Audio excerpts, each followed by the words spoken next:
সদৌ অসম ক্ষুদ্ৰ চাহ খেতিয়ক সন্থাৰ যোৰহাট জিলা সমিতিৰ অন্তৰ্গত মধ্য যোৰহাট আঞ্চলিক সমিতিৰ দ্বাদশ ত্ৰিবাৰ্ষিক অধিৱেশন সম্পন্ন।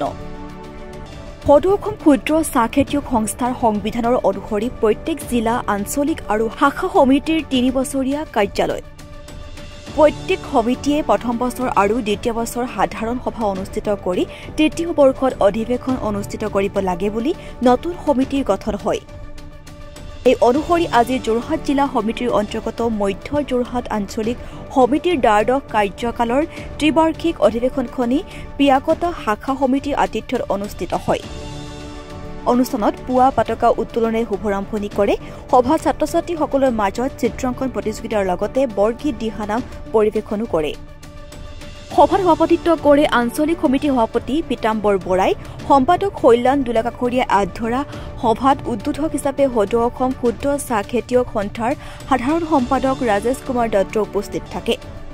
নিৰ্দিষ্ট বক্তা হিচাপে যোৰহাট জিলাৰ কৃষি বিষয়া দেৱজিৎ দত্ত, বিশিষ্ট অতিথি হিচাপে দিয়ক কলিয়াপানীৰ কৃষি বিকাশ কেন্দ্ৰৰ বিজ্ঞানী ডক্টৰ সঞ্জয় বৰঠাকুৰ আৰু মুখ্য অতিথি হিচাপে সদৌ অসম ক্ষুদ্ৰ চাহ খেতিয়ক সন্থাৰ যোৰহাট জিলাৰ সভাপতি জীৱন শইকীয়া, সম্পাদক কৃষ্ণপ্ৰসাদ শৰ্মা উপস্থিত থাকে। শেষত বিষয় বাছনি সভাত বিপ্লৱ চেতিয়াক সভাপতি আৰু প্ৰাচুৰ্য ফুকনক সম্পাদক, দিগেন বৰপাত্ৰক বিত্তীয় সম্পাদক হিচাপে নিৰ্বাচিত কৰি 33জনীয়া এখন সমিতি গঠন কৰা হয়। আত্মনিয়োগ কৰিছে তেখেতসকলক আজি ইয়াত সন্মান জনাইছে। আমি যথেষ্ট আপ্লুত হৈছোঁ আৰু সেইসকলক যিসকলৰ যোগেদি ভৱিষ্যত প্ৰজন্ময়ো খুব উৎসাহিত হ'ব বুলি আমি অনুভৱ কৰিব পাৰিছোঁ। আৰু অনাগত দিনত এই খেতিয়কসকল যাতে আৰু উন্নতিৰ দিশত আগবাঢ়ি যাব পাৰে তাৰ কাৰণে সন্থাই যথেষ্ট প্ৰচেষ্টা লৈছে। জিলা সমিতিৰ যিসকল নেতৃত্ব বহন কৰিছে তেখেতসকলেও যথেষ্ট কষ্ট স্বীকাৰ কৰি খুব এটা সুন্দৰ শক্তিশালী ভেটি গঠন কৰিবলৈ সক্ষম হৈছে বুলি আমি অনুভৱ কৰিছোঁ। ধন্যবাদ। উল্লেখযোগ্য দিন আৰু মই ইয়াত উপস্থিত থাকি খুব আনন্দ অনুভৱ কৰিছোঁ যে যোৰহাট জিলাৰ অন্তৰ্গত মধ্য যোৰহাট আঞ্চলিক সমিতিৰ আজি ত্ৰিবাৰ্ষিক অধিৱেশনখনি সম্পন্ন হৈছে। আমাৰ সাংবিধানিক প্ৰক্ৰিয়া অনুসৰি খুব সুন্দৰভাৱে খেতিয়কৰ সহযোগ আমি দেখিবলৈ পালোঁ আৰু বিশেষকৈ উদ্যোক্তাসকলে আমাৰ জ্যেষ্ঠ খেতিয়কসকলক ইয়াত আনি পেলাই সম্বৰ্ধনা জনাইছে আৰু বিশিষ্ট খেতিয়ক যিসকলে খুব আইডিয়েল ধৰণে কাম কৰিছে, এই আইডিয়েল কাম কৰা মানুহসকল যিসকল খুব আজি পিৰাকতা আঞ্চলিক সাংস্কৃতিক কেন্দ্ৰৰ প্ৰেক্ষাগৃহত সদৌ অসম ক্ষুদ্ৰ চাহ খেতিয়ক সন্থাৰ মধ্য যোৰহাট আঞ্চলিক সমিতিৰ ত্ৰিবাৰ্ষিক অধিৱেশনখনি অনুষ্ঠিত কৰা হয়।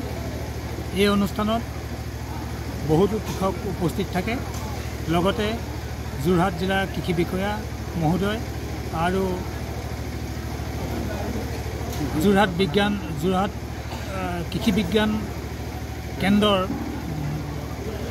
জ্যেষ্ঠ বিজ্ঞানী তথা মুৰব্বী অধ্যাপক ডক্টৰ সঞ্জয় বৰঠাকুৰদেৱ উপস্থিত থাকে আৰু বিশিষ্ট আমাৰ খেতিয়কসকল উপস্থিত থাকে। লগতে ৰাজ্যিক সদস্যৰ লগতে যোৰহাট জিলা সমিতিৰ সভাপতি, সম্পাদক প্ৰমুখ্যে বিভিন্ন পৰ্যায়ৰ ক্ষুদ্ৰ চাহ খেতিয়কসকল আমাৰ ইয়াত উপস্থিত থাকে। আৰু আমাৰ এই কেন্দ্ৰত আজি উৎসৱমুখৰ এটা পৰিৱেশ সৃষ্টি হ'ল। সদৌ অসম ক্ষুদ্ৰ চাহ খেতিয়ক সন্থাৰ সংবিধান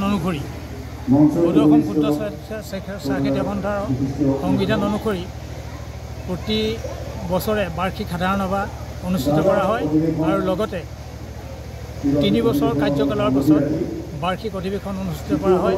আজি আমাৰ ইয়াত মধ্য যোৰহাট আঞ্চলিক সমিতিৰ বাৰ্ষিক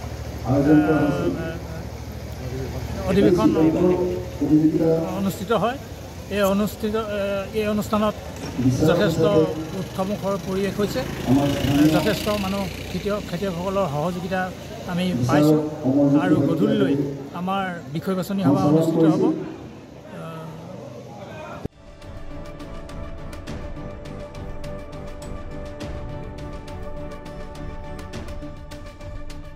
মৰিয়নিৰ পৰা কৃষ্ণপ্ৰসাদ শৰ্মাৰ ৰিপোৰ্ট, DB নিউজ।